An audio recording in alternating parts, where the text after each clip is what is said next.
It was a Tuesday morning when I saw the 2 lines on the test. My hands were shaking and the bathroom mirror reflected a face I barely recognized. Pale, stunned, overwhelmed. I had never planned on being a father, at least not now, not like this. But as the reality settled in, a strange warmth bloomed in my chest. Maybe this could be the start of something new, something better. Then the doorbell rang. It was a courier. He handed me a large manila envelope. I tore it open with one hand, still clutching the pregnancy test in the other. Inside were legal documents, divorce papers. My name, printed in bold, stared back at me like a betrayal. I felt a punch to the gut, as if the universe had decided to mock me.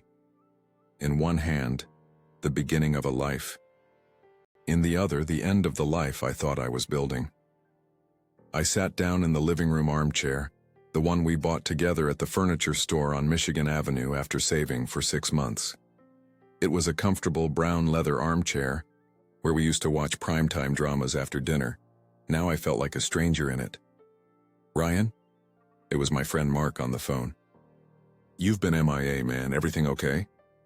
I didn't know what to say. How do you summarize your life turning upside down in a matter of minutes? "It's Patricia," I started, but my voice broke. "She wants a divorce." The silence, on the other end of the line, lasted a few seconds. "I'm on my way," he said finally.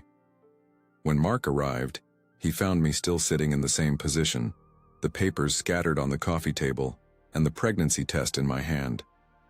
"Oh my God, Ryan," he exclaimed when he saw the test. "Is she?" "Yeah. And at the same time, she sends you this?" I pointed to the papers. Mark grabbed a beer from the fridge. It was a Sam Adams, her favorite. I never cared for it much. I preferred Bud Light, but I got used to it. The little concessions you make when you love someone. "You're going to need a lawyer," Mark said, opening the beer. "My cousin Andrew does family law. I can call him." I nodded, but my mind was elsewhere. For the last 3 years, I had built my life around Patricia. I met her at a birthday party at O'Malley's Pub here in Chicago. She worked as a nurse at Northwestern Memorial Hospital, having just graduated from Rush University. I was an IT tech at an insurance company, downtown. It wasn't love at first sight, but there was an immediate connection I had never felt before. Our apartment in Lincoln Park, small but cozy, overlooking the park, became our refuge. On Sunday mornings, we'd have coffee at the corner diner, with buttered toast and that perfect latte. At night, we'd walk to the square where the artisan fair was held. Patricia loved buying natural stone jewelry. And now, all over with a signature? And what was I supposed to do with a child on the way? "You need to eat something," Mark insisted, already looking for a delivery app on his phone. "I'll order that deep dish from Giordano's you like." The safety intercom buzzed again. It was Mrs. Davis, the neighbor from 3B, bringing a basket of homemade chocolate chip cookies. Somehow bad news always travels fast in apartment buildings. "Honey," I heard from Marlene in 1A. "What a situation," she said, hugging me tightly. "If you need anything, I'm here. My son went through this too, you know. Now he has custody of little Peter, such a beautiful child." That night was the longest of my life. Friends started showing up one after another. My sister Paula came from Naperville as soon as she heard. She brought my niece Amanda, who at 6 years old didn't understand anything but sat drawing in my work notebook while the adults talked in low voices in the kitchen. My phone rang nonstop. Messages from Patricia. "Can we talk? Please pick up. It's not what you're thinking." Classic. I turned it off. Through the window, I saw the traffic on Clark Street. People coming home from work, couples holding hands. Normal world going on its course while mine was falling apart. The light rain that fell seemed to be the only thing that matched my mood. "You're going to have to get organized," my sister said, sitting next to me. "Financially, emotionally, everything. And now there's the baby." The baby. It was strange to think about. A life growing, regardless of the chaos. A life that would depend on me, that would call me Dad. How am I going to do this alone, Paula? Day by day, she answered simply. That's how I did it when Kevin left me with Amanda, one day at a time. That night I slept on the couch. I couldn't go into the bedroom, see our bed, smell her scent on the pillows. The apartment, once so welcoming, now felt like a museum of memories I didn't know whether to preserve or destroy. In the morning, reality hit harder. I had to work. I had to call the lawyer. I had to figure out how to be a single father. And most of all, I had to decide whether to confront Patricia or just sign the papers and try to move on. The coffee grew cold in my cup as I stared out the window, watching the sun rise over Chicago, a city that never stops, never gives up. Maybe it was time to learn from it. She used to say I was her lucky star, that before me, her life was a series of storms and dead ends. I believed her. I wore that title like armor. Every extra hour at work, every romantic dinner, every small gesture. I did it all believing I was part of something rare. I believed we were a team building a future based on love and loyalty. I still remember her eyes the first time she said, "It." We were lying in bed, the windows open to a summer night in the Botanic Garden, and she whispered, "You are my miracle." I clung to that sentence as if it were scripture. Even when things got tough, I would repeat it to myself like a prayer. She chose me, I make her life better. But prayers can turn into lies when the person who says them has already changed their heart. Looking at the divorce summons, I thought about how many times I had ignored the signs. The long silences, the phone turned face down, the cold distance. Growing between us, but still, a divorce now? When we had just created a life? It felt surreal, as if the world had cracked open beneath my feet. On our first date, we went to the Art Institute of Chicago. It was a free admission day, and we walked through the galleries while she told me about her dream of becoming a head nurse someday. Afterwards, we had ice cream from a cart on Michigan Avenue. She got a purple smudge on her chin, and I wiped it off with a napkin. Our first touch. "It's funny how you always take care of everyone," she commented. "Who takes care of you, Ryan?" No one had ever asked me that before. I grew up in Ohio, the middle child of 5. My mom was a seamstress, my dad a bus driver. From an early age, I learned to fend for myself, to not be a burden. "Now you'll take care of me," I replied, half joking, half serious. And for a while she did. She remembered important dates, made my favorite dish, mac and cheese with extra bacon, when I was stressed, massaged my shoulders after a long day in front of the computer. Small gestures that built something big. Our wedding was at her uncle's farm in Wisconsin. A simple ceremony with a barbecue and a live band. We saved on almost everything except the photographer. Patricia insisted we needed quality memories. We danced to "I Will Always Love You" by Whitney Houston as our first song, because it was playing on the radio when we first kissed. Everyone laughed when we messed up the steps, but it didn't matter. We were imperfect together. The photos from that day were still on the living room wall. I needed to take them down soon, but I didn't have the strength. Every image was a stab in the heart now. I called my boss at the insurance company. Henry had always been understanding. "I need a few days, something's come up." "I already know," he interrupted. "Denise from HR is friends with Patricia on Facebook. I'm sorry, Ryan. Take the week, get your life in order. The work will be here when you get back." The news was already out. They were probably talking about it in the hallways, at the coffee machine, in the group chats. "Did you hear about Ryan? His pregnant wife filed for divorce." The weight of humiliation added to the pain. My mom called from Ohio. At 68, Mrs. Clark still did clothing alterations, but she threatened to drop everything to come help me. "You don't have to, Mom. I'm fine." "Son, you never could. Lie to me. I'm buying a bus ticket for next week." The apartment was too quiet. I turned on the TV just for some background noise. A rerun of Friends was on. Patricia loved old sitcoms. I'd pretend to complain, but secretly I liked watching her react to the stories, predicting the endings, defending the characters. The memories were like ghosts occupying every corner of the apartment. In the kitchen, where she used to dance, while making breakfast to the sound of Fleetwood Mac. In the bathroom, where we shared the sink amidst toothbrushes and face creams. On the balcony, where we watered the succulents she collected together. The intercom buzzed again. It was Julian, my gym buddy. Brought pizza and non-alcoholic beer. Figured you'd need to stay sober now, with the baby and all. Julian. Wasn't my closest friend, but he was the only one who understood exactly what I needed at that moment. Someone who didn't ask questions, who didn't offer advice, just quiet company. We ate while watching a Bulls game, my team since I was a kid. Patricia was a die-hard Celtics fan, and our game day Sundays were sacred, complete with jerseys, silly bets, and lighthearted trash talk. "Have you thought about names?" Julian asked when the game got boring. I hadn't thought about that.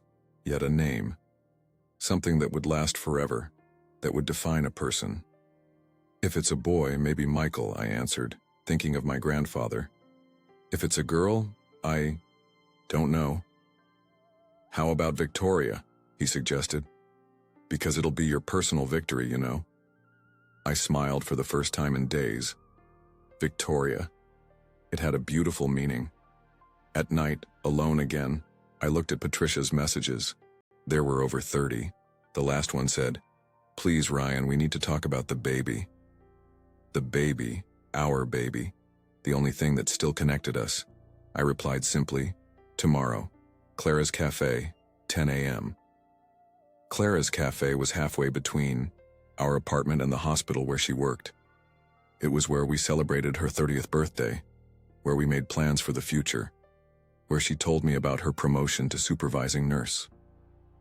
I lay down on the couch again, covered with the crochet blanket Mrs. Davis had lent me.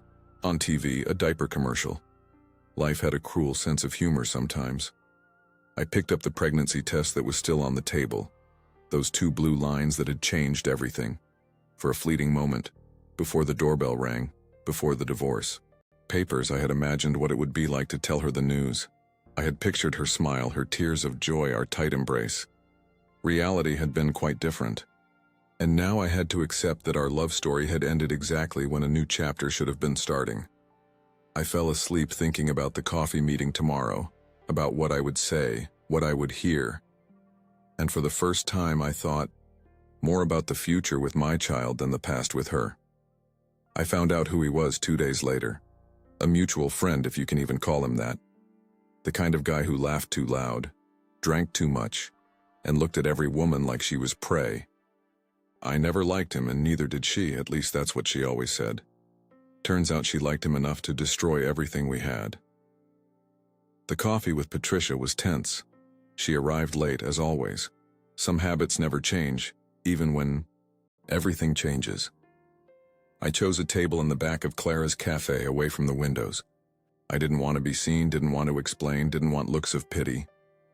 "You look terrible," were her first words as she sat down. "Thanks for your honesty," I replied, unable to look her in the eye.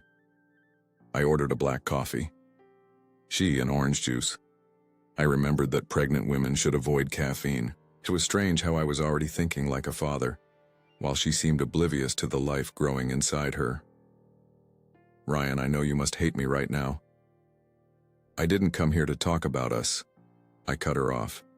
"I came to talk about the baby. What's the plan?"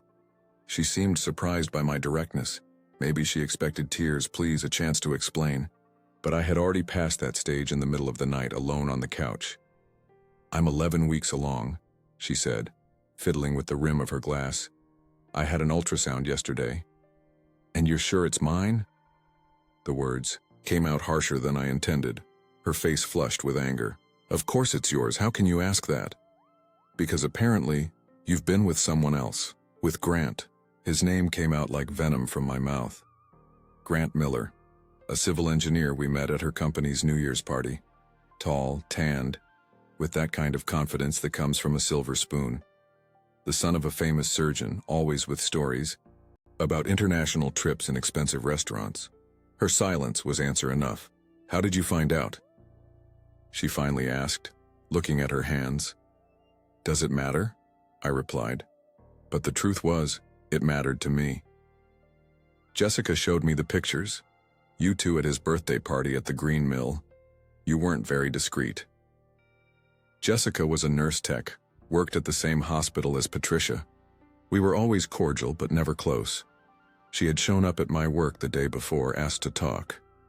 You deserve to know the truth, she said, showing me the photos on her phone.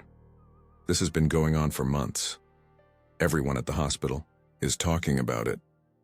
Everyone knew, except me.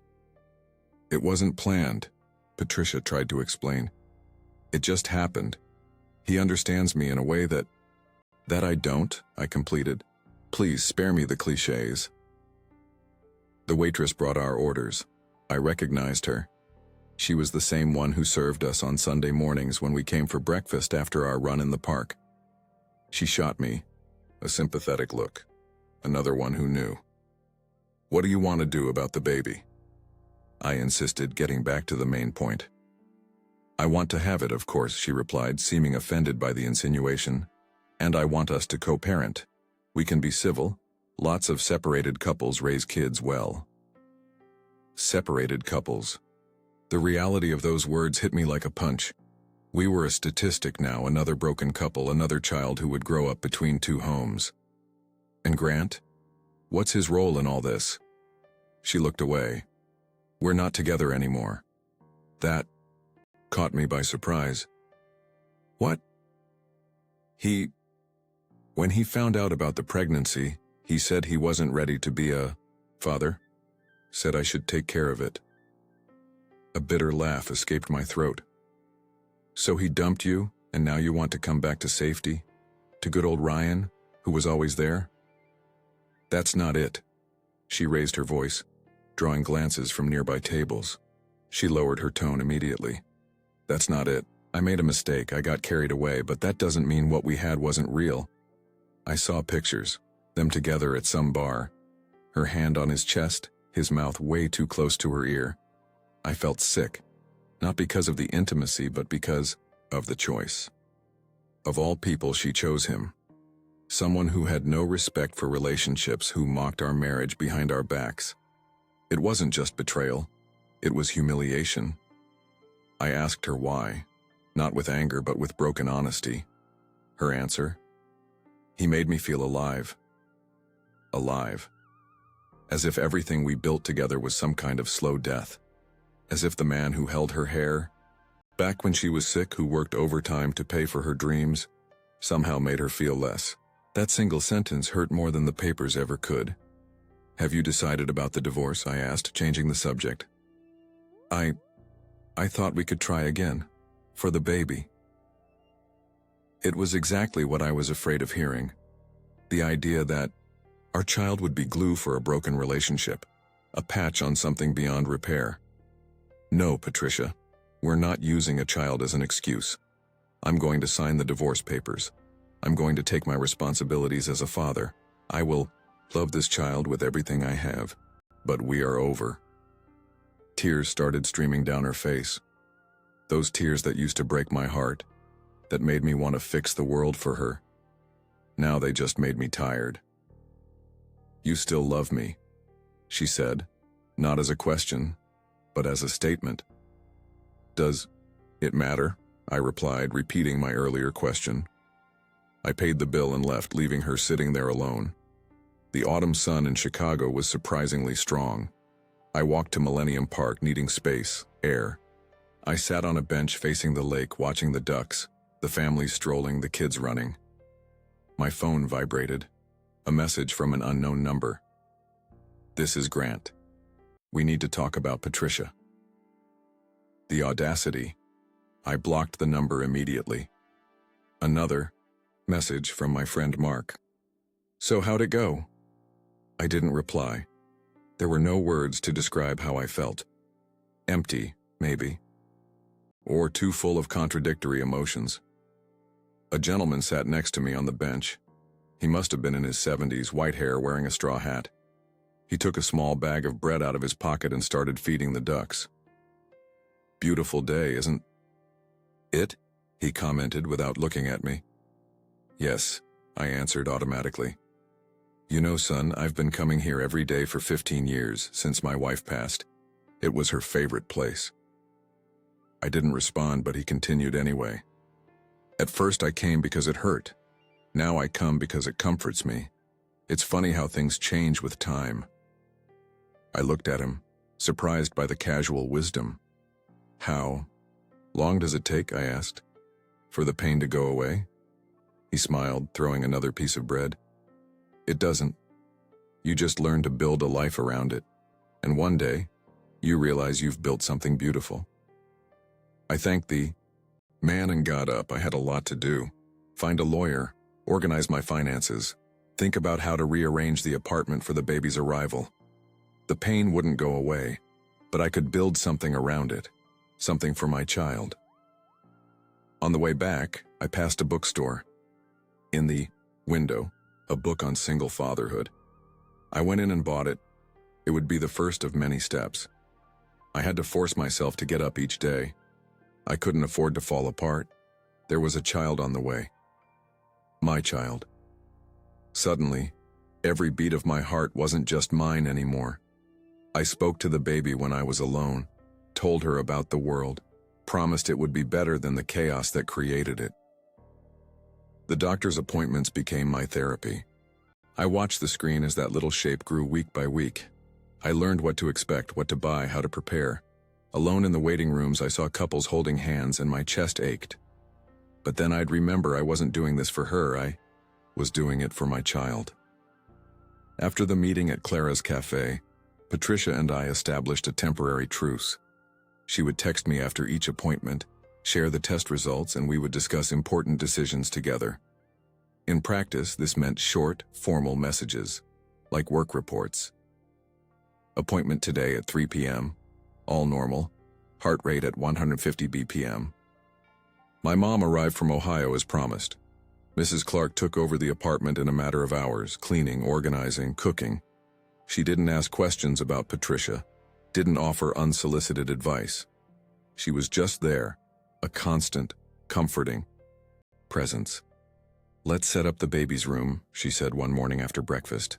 "That small office will do perfectly." The office was where I kept my books, my computer, my collection of vintage model cars. It was my space. But she was right, it would be the perfect room for the baby. Sunny in the morning, with a window overlooking a maple tree on the sidewalk. We started by emptying the shelves. Every book, every object had a memory. I boxed most of it up, donated some. The process was cathartic, as if I were making space not just in the apartment but inside myself. "What color should we paint?" my mom asked, with paint swatches already spread on the K. "We don't know if it's a boy or a girl yet." "And since when does color have a gender, Ryan?" she replied with a smile. "Your room was yellow when you were born and you didn't grow up confused, did you?" We chose a seafoam green, calm and bright. Mark and Julian showed up on Saturday to help with the painting. We turned the chore into a small event with beer, non-alcoholic for me, pizza, and Bruce Springsteen playing on the stereo. For a few hours, I forgot I was preparing to be a single father. I was just a man painting, a room with friends planning for the future. At the second ultrasound I attended, we found out it was a girl.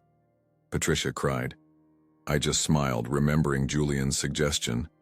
Victoria, my personal victory. "I like the name Victoria," I suggested as we left the clinic. Patricia agreed immediately, which surprised me. "It's beautiful, strong." That was our first moment of genuine agreement in weeks. A small miracle. At night, the silence was still unbearable.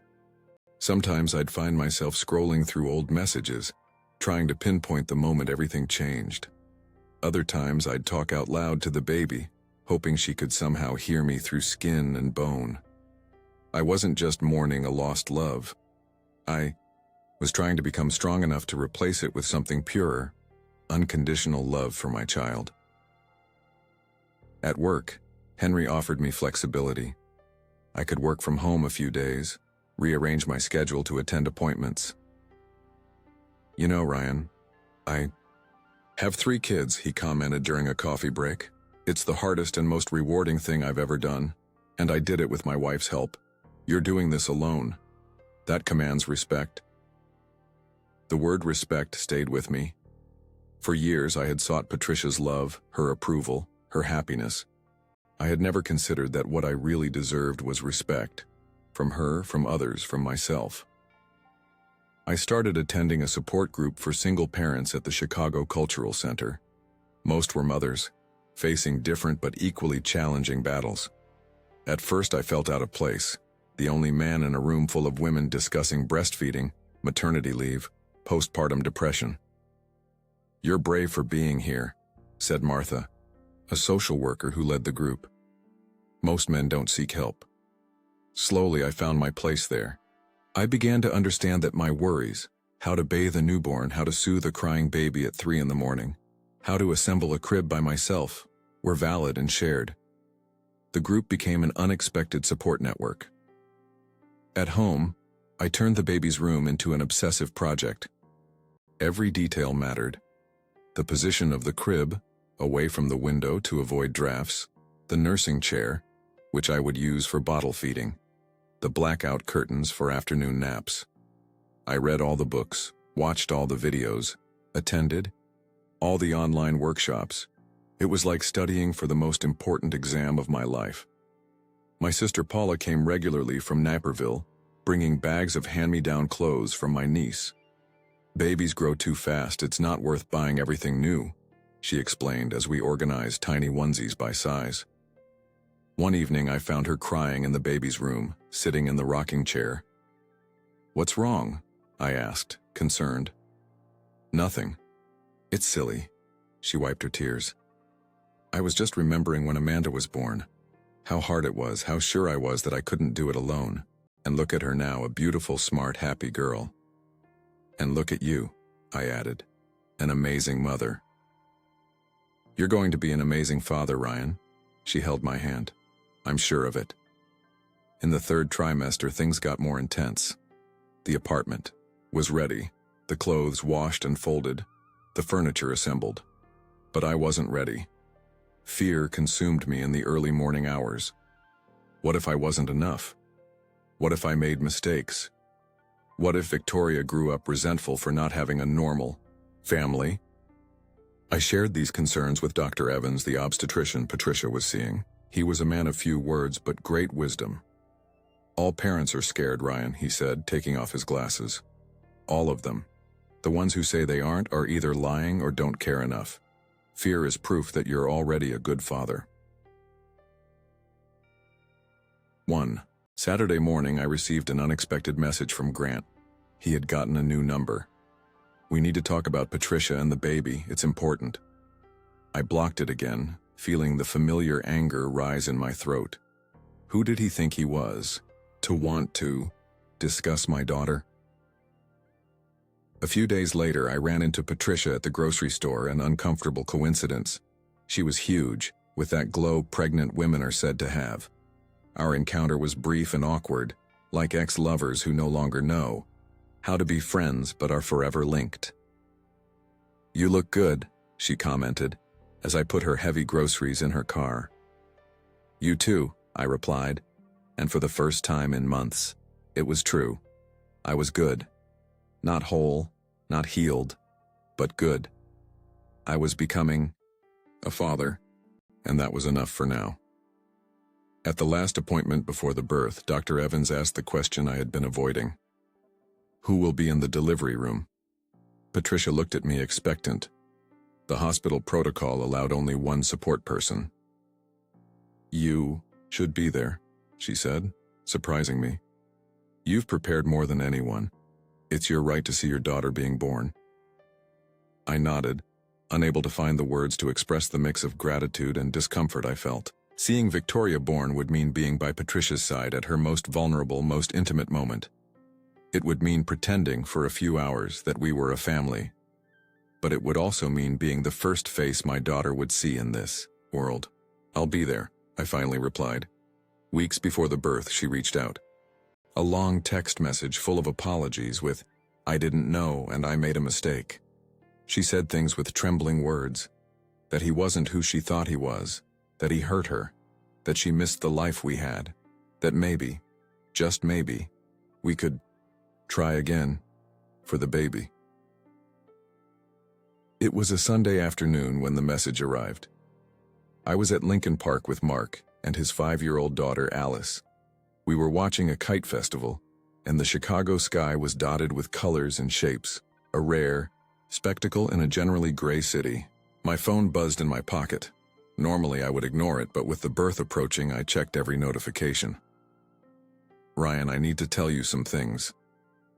The message was long, almost an essay. Patricia was never one to spare words when she wanted something. I read it while Alice ran around asking us to fly her yellow kite. I realized that what we had was real, it was valuable. Grant, he's not the person I imagined. He has problems, Ryan. Serious problems with drinking, with money. Last week he yelled at me in front of everyone at the hospital. It was humiliating. I kept reading, feeling a whirlwind of conflicting emotions. Part of me felt a petty satisfaction, so Prince Charming wasn't so charming after all. Another part ached for her, for the humiliation she described.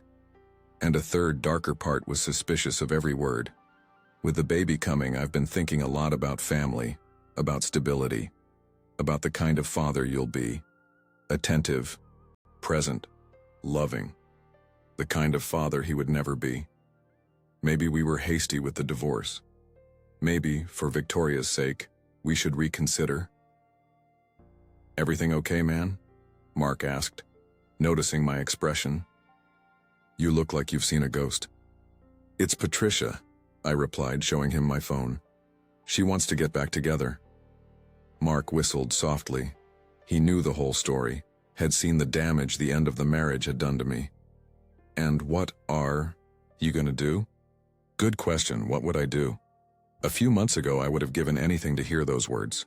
I would have run back to her, to our life together, to the dream of a happy family. But now I wasn't the same man. "Ryan, I know asking this is unfair after everything, but can we meet? Talk in person? For Victoria? For Victoria. As if our unborn daughter were an argument, a bargaining chip. As if she needed parents who were together and miserable instead of separated and at peace." I put my phone away without replying. I needed to think. I needed clarity. That night, sitting on the apartment balcony, I called my sister. Paula always had a sixth sense about people, an almost supernatural ability to see through facades. "She's scared," Paula said after hearing the story. "The fairy tale is over, and now she realizes she's going to be a single mother. Nobody dreams of that, Rye." "I'm scared too," I admitted. "Every day." "Yes, but you faced that fear from the beginning. You didn't run. You didn't look for shortcuts. You grew." I grew. It was true. In the last few months, I had learned more about myself than I had in years. I had discovered a strength I didn't know I possessed, a capacity to move forward even when it seemed impossible. "I don't think I love her anymore," I said finally, surprising myself with the honesty of the statement. "Not the way I did before." "And that's perfectly understandable, little brother. Some things, when they break, can't be fixed, at least not in the same way." The next morning, I replied to Patricia's message, brief, direct. "We can meet at Clara's Cafe tomorrow at 10 a.m. This time I arrived first. I chose the same back table, ordered the same coffee. Some things never change, even when everything changes. She arrived on time, which was rare. She wore a light blue dress that highlighted her 8-month belly. She was beautiful in a way that reminded me why I fell in love with her. But the feeling was like a distant echo, a memory of something that no longer existed. "Thanks for coming," she began, sitting down with difficulty. "I wasn't sure if you'd respond." "It's about Victoria. I'll always respond. When it's about her." She nodded, taking a sip of the orange juice the waiter brought without needing to be asked. Regulars have their privileges. "Did you read my message?" "I did, several times." And I want to know why, Patricia. Why now? What's changed? She sighed, adjusting the napkin on her lap.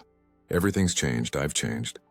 I realized I made a huge mistake, that I threw away something precious for nothing. For nothing, I repeated, feeling the old bitterness rise. You threw away our marriage, our plans, our trust for nothing? That's not what I meant. She corrected herself quickly. Grant seemed different, exciting. He made me feel desired in a way that... She stopped, realizing the dangerous territory. Anyway, it wasn't real. It was a fantasy. And now I'm paying the price.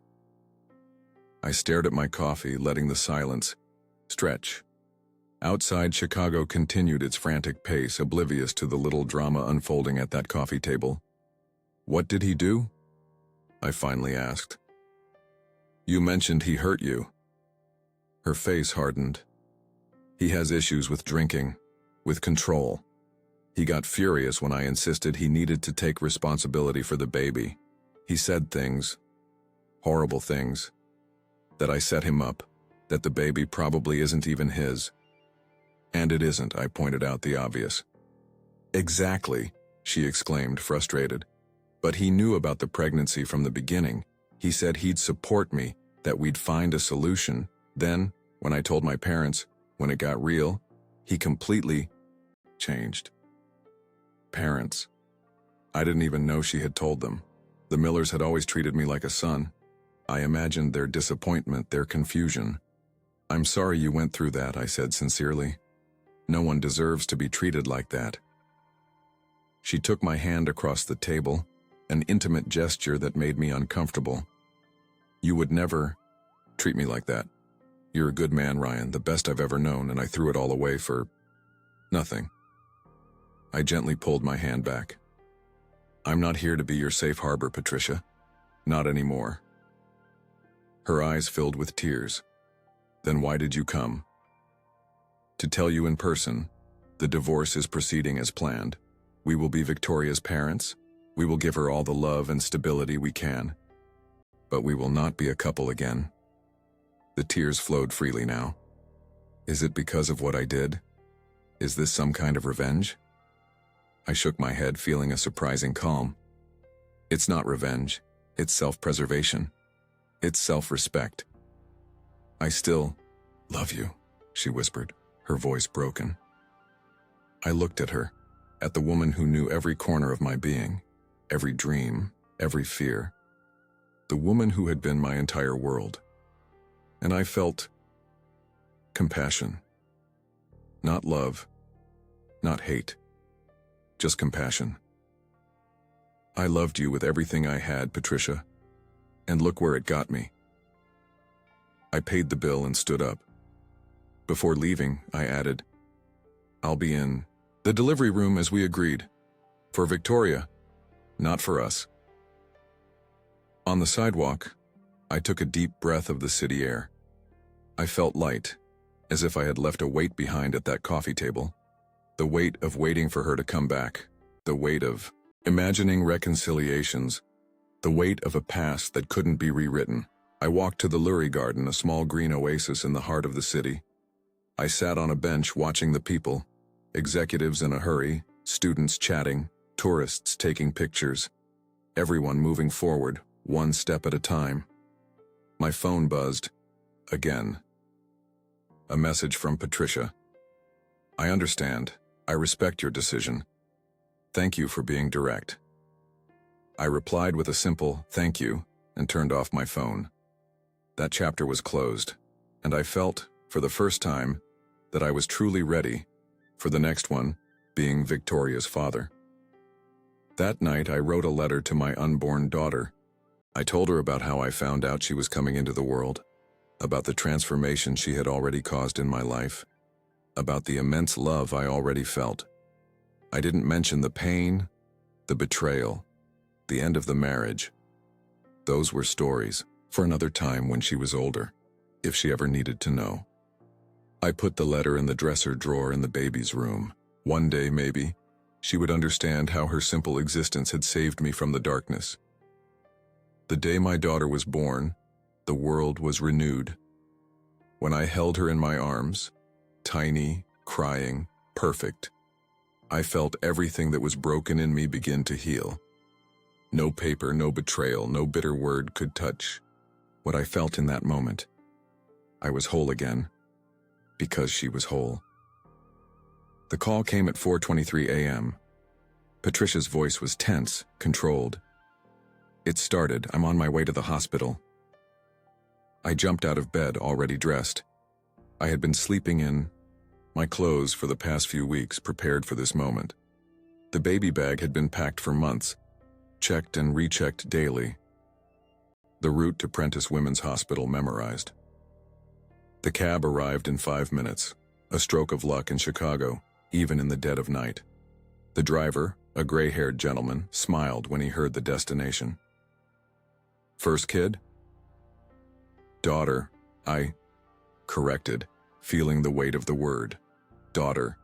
My daughter. Girls are special. I've got 3. They'll break your heart and then fix it with just a smile. At the hospital, Patricia was already in a pre-labor room. Her mother, Mrs. Miller, was waiting in the hallway with a worried expression. She's been asking for you, was her only comment, without looking directly at me. Your relationship with your in-laws always changes when the marriage ends. Mrs. Miller, who once treated me like a son, could now barely say my name. I understood. Family loyalty is a powerful force.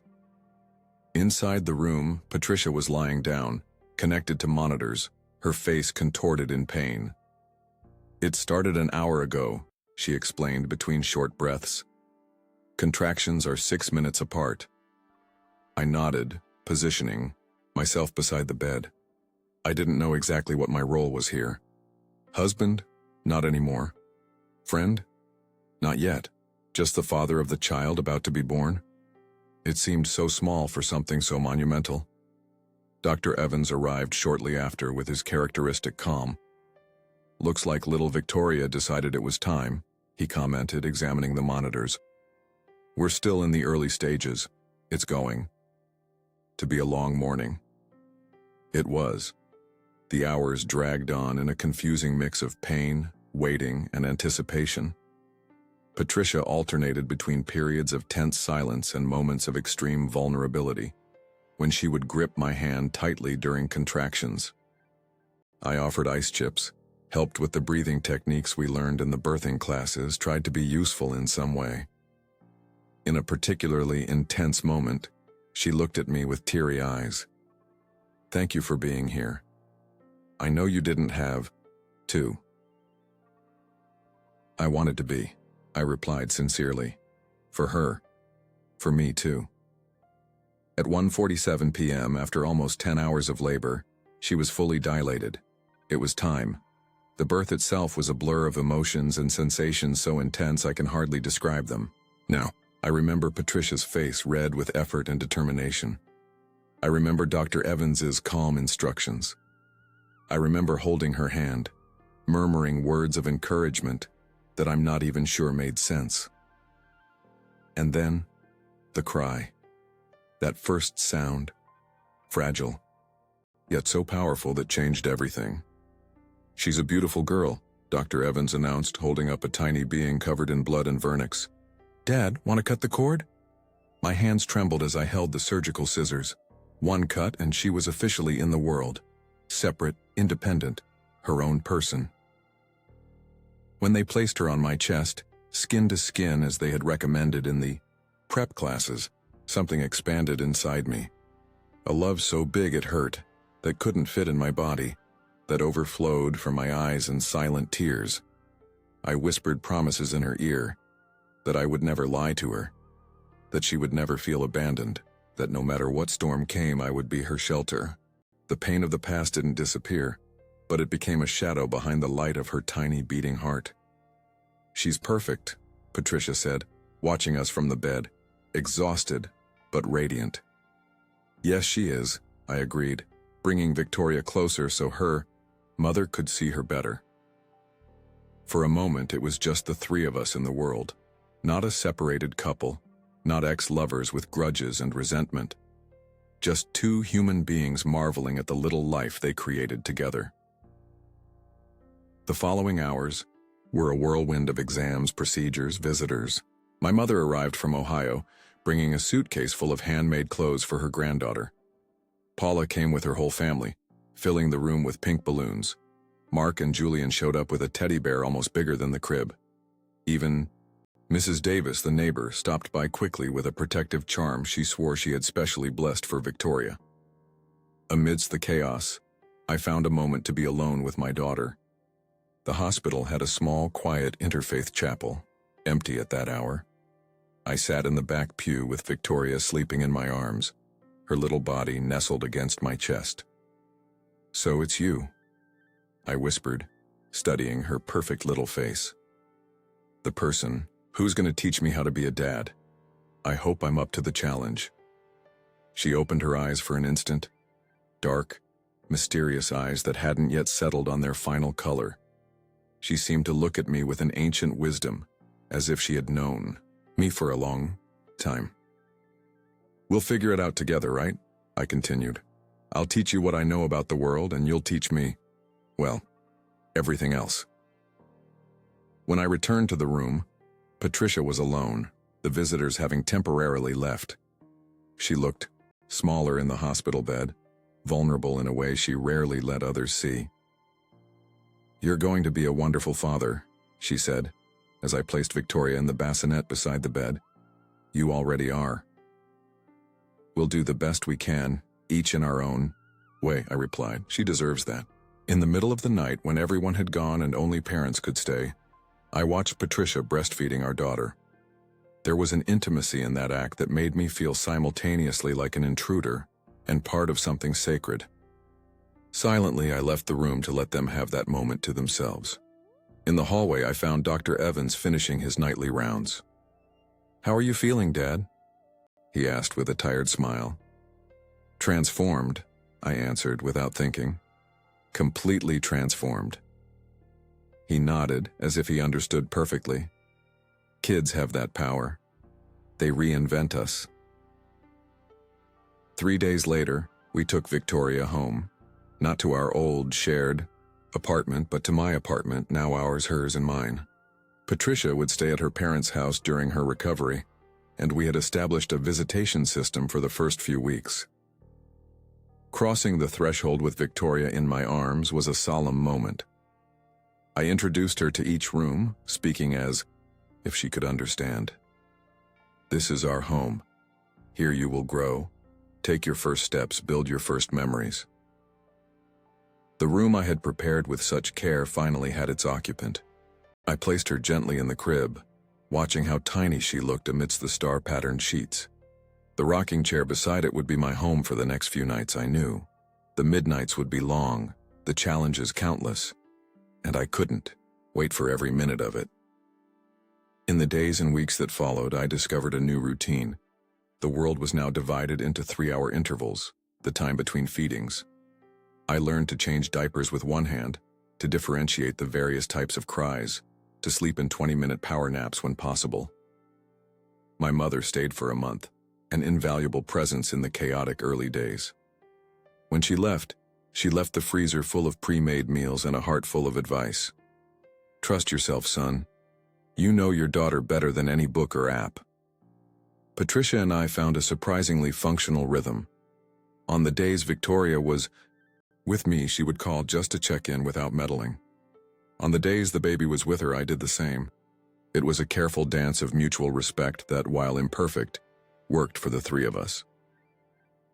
One morning, I woke up with Victoria lying on my chest, both of us on the couch where we had fallen asleep after a night feeding.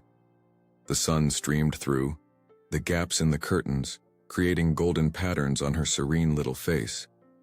Her tiny fingers clutched my t-shirt as if, even in her sleep, she wanted to make sure I'd be there when she woke up. And that's when I realized I wasn't the only one who was healing. We both were, together, father and daughter, learning to navigate a world that didn't go as planned but was still full of possibilities. Now, every morning, I wake up with a purpose. My daughter smiles in her sleep, and I realize I wasn't the one who brought Patricia luck. She was the one who almost took mine away. And somehow, through the pain, I found a kind of love deeper than I ever thought possible. I look at Victoria, sleeping peacefully in her crib, and I know that no matter what happens, this little life I helped create has already given me more than I could ever give back. She gave me a new beginning.